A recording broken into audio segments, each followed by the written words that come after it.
निम्न में से किस स्थल पर बुद्ध ने 4 महान सत्य पर प्रथम उपदेश दिया था? तो भाई इसका आंसर आएगा ए, सारनाथ। और इसमें क्या हुआ था, जो पहला जो बुद्ध ने ज्ञान प्राप्ति के बाद अपना उपदेश दिया था, सारनाथ में दिया था। और इसी के को बाद में क्या कहा, धर्म चक्र परिवर्तन कहा गया। तो इसका आंसर होगा अब हमारा ए, क्या ऑप्शन आ जाएगा इसका। गौतम बुद्ध के उपदेश मुख्य रूप से पाए जाते हैं। पहले तो ये बता दो भाई आप लोगों को, ये प्रश्न आया हुआ है जेई सिविल परीक्षा 23 मार्च 2021 में। अब इसका आंसर बताऊं, आंसर है इसका डी, सूत पिटक। ये होते क्या है अभी, और सुनो देखो, इसमें देखो दे रखे हैं विनय पिटक, अभिधम पिटक, सूत पिटक। ये 3 बौद्ध धर्म के ग्रंथ हैं भाई, 3 बौद्ध धर्म के ग्रंथ हैं और इनको इकट्ठा मिलाकर बोलते हैं हम त्रिपिटक। और त्रिपिटक, एक प्रश्न ये भी आता है, त्रिपिटक किस से संबंधित है, किस धर्म से संबंधित है? तो उसमें हमारा आंसर होगा बौद्ध धर्म। बौद्ध धर्म से संबंधित है त्रिपिटक, और इसका आंसर होगा सूत पिटक, डी आंसर। ठीक है भाई। अगला क्वेश्चन भाई, बुद्ध के उपदेश किस भाषा में है? तो आपको बता दो, ये प्रश्न आया हुआ है भाई सी एच सी एल 15 जनवरी 2017 में। ठीक है। अगर इसका आंसर की बात करें तो आंसर आएगा इसका सी, पाली भाषा। ठीक है। जो पाली भाषा है ना, वो एक प्राकृतिक भाषा का ही रूप है। और आप लोगों को पता है महात्मा बुद्ध है ना, जो बौद्ध धर्म के प्रचारक थे। ठीक है। और उसने जो अपनी भाषा का यूज किया, पाली भाषा अपनाई, जिसमें उसके उपदेशों हैं। ये क्वेश्चन देखो भाई, प्रथम बौद्ध परिषद कहाँ आयोजित हुई? ठीक है भाई। पहले तो आप फिर से मैं बता दूं, सीजीएल में आया हुआ है 2016 में, और एमटीएस में आया हुआ है 2021 में। इसकी अगर हम आंसर की बात करें तो आंसर होगा हमारा बी, राजगृह में। ठीक है भाई। जो प्रथम बौद्ध परिषद वो कहाँ हुई? राजगृह में हुई। और एक क्वेश्चन ये आता है, किसने करवाई? तो अगर हम उसकी बात करें तो आजाद शत्रु, मगध का जो सम्राट था, आजाद शत्रु ने की। और उस टाइम पर उसकी अध्यक्षता किसने की, ये भी आता है। तो अध्यक्षता की थी, बौद्ध परिषद की अध्यक्षता करी थी महाकश्यप ने।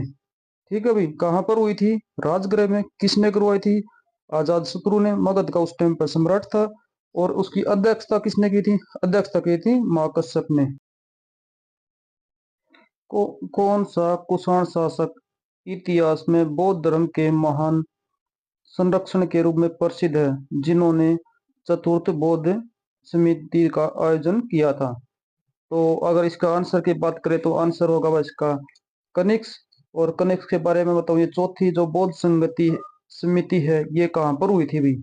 ये कुंडलवन कश्मीर में हुई थी। ठीक है। और इसकी अध्यक्षता किसने की थी? अध्यक्षता की थी इसकी वसुमित्र, और उपाध्यक्ष थे अशोक घोष ने। ठीक है। वही क्वेश्चन है अभी, जो किसने करवाई? कनिष्क ने करवाई। और किसकी वो कहाँ पर हुई? कश्मीर में हुई। और अध्यक्षता किसने की? वसुमित्र ने और अशोक घोष ने। ठीक है भाई। ये क्वेश्चन देखो भाई, महायान संबंधित है, महायान कौन से धर्म से संबंधित है? तो इसका आंसर होगा भाई सी, बौद्ध धर्म से।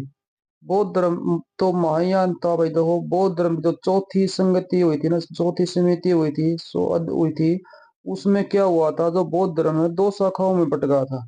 2 शाखाएं कौन कौन सी? एक महायान और एक हीनयान। ठीक है भाई।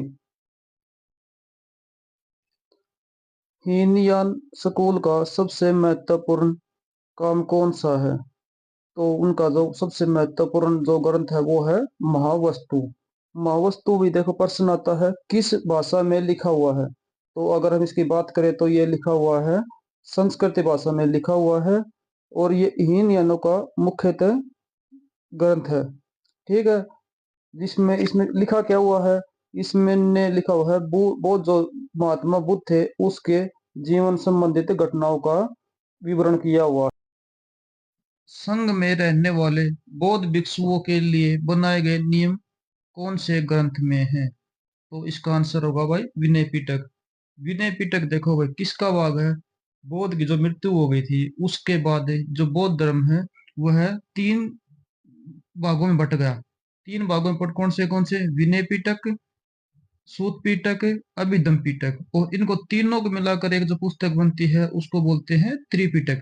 ठीक है, इसमें क्या कहते हैं, विनय पिटक में क्या क्या है, विनय पिटक में जो है, जो संघ संबंधी नियम वह तथा दैनिक जीवन संबंधी आचार की शिक्षाएं हैं।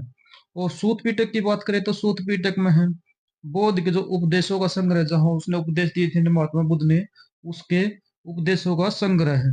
और अभिधम पिटक में क्या है, दार्शनिक, जो जैसे उन्होंने स्तूप बनवाए हैं, विहार बनवाए हैं, उनके बारे में हमें अगर जानकारी लेनी हो तो वो कहाँ पर मिलेगी, अभिधम पिटक। 5वीं शताब्दी ईसा पूर्व में लिखा गया पाली कैनन किस धर्म का मूल ग्रंथ है? तो ये हमें पता ही है, ये है हमारा बौद्ध धर्म का। पाली कैनन जो है मूल ग्रंथ है बौद्ध धर्म का, और यह किससे संबंधित है, थेरवाद बौद्ध परंपरा। प्रश्न आ जाए भाई, थेरवाद थेरवाद बौद्ध परंपरा किस शास्त्रों का संग्रह किस से संबंधित है? तो इसका आंसर होगा हमारा बौद्ध धर्म। रामभर स्तूप वह स्थान जहां भगवान बुद्ध का अंतिम संस्कार किया गया था, भारत के किस राज्य में है? इसका आंसर है भाई उत्तर प्रदेश। ठीक है, और कौन से पेपर में आए हो, एमटीएस 7 जुलाई 2022 में। ठीक है, रामभर के बारे में बताऊं मैं आपको, देखो उत्तर प्रदेश के कुशीनगर में स्थित है ये। ठीक है, और इसी स्थल पर भगवान का अंतिम संस्कार व दाह संस्कार किया था। बौद्ध जो प्राचीन ग्रंथों में से मुकुट बंधन चैत्य के नाम से भी जाना जाता है। बौद्ध वास्तुकला में निम्नलिखित में से कौन सा एक स्थान कक्ष और भिक्षुओं के रहने का स्थान है? तो इसका आंसर होगा भाई विहार। विहार क्या होता है, देखो आपको बताऊं, देखो बौद्ध धर्म के जो भिक्षुओं थे ने, उन्होंने चैत्य और विहारों का निर्माण करवाया।